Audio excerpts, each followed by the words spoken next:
Deputy commissioner Jamshoro captain retired Fariduddin Mustafa की सदारत हेठ कोरोना वायरस के हवाले से अहम इजलास दरबार हाल जामशोरो में मुनक़द थियो।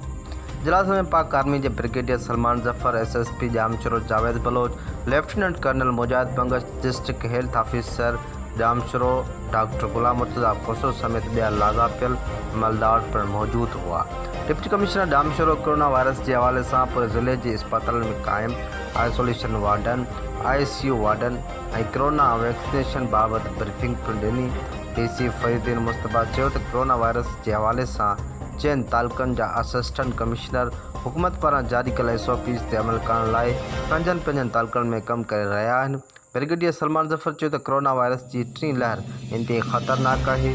उन लाइ असां सभिनी खे गॾिजी हिन ख़तरनाक बीमारी जो मुक़ाबिलो करणो पवंदो, छो जो इलाज खां एहतियात बहितर आहे। हिन वधीक जो त पाक आर्मी ज़िले इंतज़ामिया सां गॾिजी शहरनि जा दौरा करे SOPs ते अमल दरामद के यकीनी बणाईंदे SOPs की खिलाफ वर्जी करण खिलाफ कानूनी कार्रवाई अमल में आणींदी।